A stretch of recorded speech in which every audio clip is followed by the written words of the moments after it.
What was it about games from the early 2000s to 2010s that really just hit the spot? Coming home from school or work and joining a Halo 3 lobby, or jumping back into your fourth playthrough of Skyrim, or starting a new playthrough of GTA 5. It felt like games just got me. They knew me, like an old friend.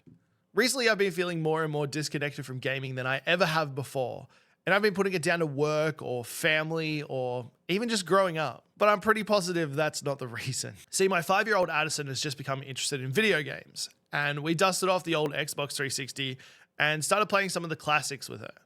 I delved into the deep library of games that I owned for that console, and I found that connection again, an urge to continue playing well on into the night, regardless of responsibilities that I have for the next day. A love and deep interest for the games that I'm playing. So in this video, I'm going to take a look at the reasons I believe I've been feeling this way. So feel free to add in the comments any thoughts you have throughout this video. Also, if you're new to the channel and you enjoy content like this, make sure to hit the subscribe button and turn on the notifications for more.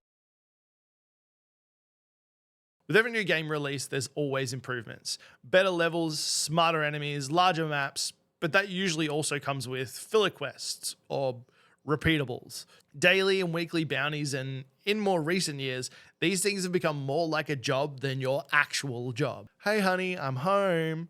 Just give me a couple of hours. I've got to jump on Destiny and check my dailies and my weeklies. Then I'm going to hop on Ark and check my dinos and water my crops before I hop on Animal Crossing and check that everything's all right there.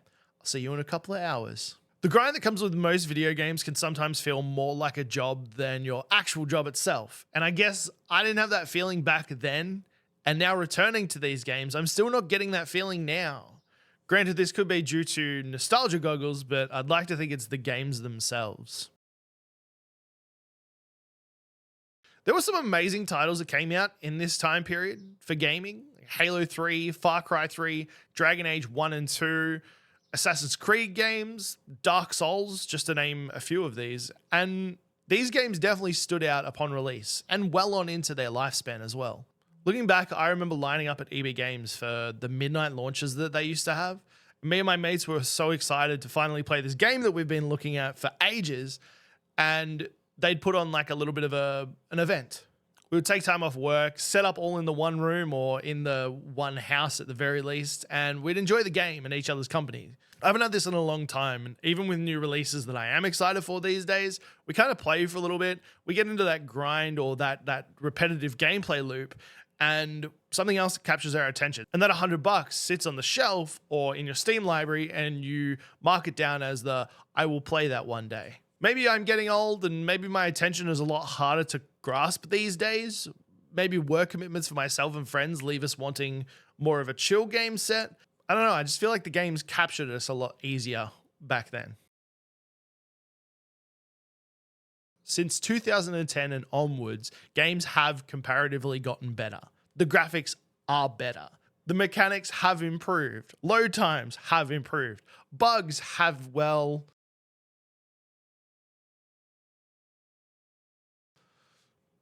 maybe not all bugs have improved. The AAAs just don't seem to grab me the same way. This is where indie games do come in though. The only time I get the same sort of feelings I had from new games back then is when I find an indie game that just hits right. The only issue is it's hard to find. Unfortunately, the indie games category don't have as much widespread reach as the AAA games do. There is a much bigger push for indie games nowadays with things like the Steam Next Fest or PAX Rising, content creators like the Indie Brew or Sharky who cover the games. But unfortunately, this doesn't cover every indie game coming out. To be fair, I don't know how you would because there is a lot of indie games coming out. But still, with a vast amount of these games available, this can be overwhelming when you're searching through different stuff. I don't know why I've been feeling more connected to older games. Maybe it is nostalgia kicking in, or maybe I'm growing out of it. Maybe I became a content creator and I'm now seeing gaming as a chore. Who knows? What I do know is I'm glad I plugged in that Xbox 360. I'm glad I can share this love of video games with my daughter. It's so cool seeing her explore a game that I've played before and get excited from the same things that I have gotten excited about. It just kind of warms my heart. I'm looking forward to the next AAA game that truly hits the spot, and I will continue playing my indie games until one comes along. I'm interested to hear how you relate to any of this at all, or if you have differing opinions on the topic. So if you do want to chat, please leave a comment down below. and I look forward to having some good discussions about gaming. Otherwise, thanks for watching the video, and make sure to subscribe to see some more. And until next time, enjoy your gaming. I keep playing with my mic. Anyway.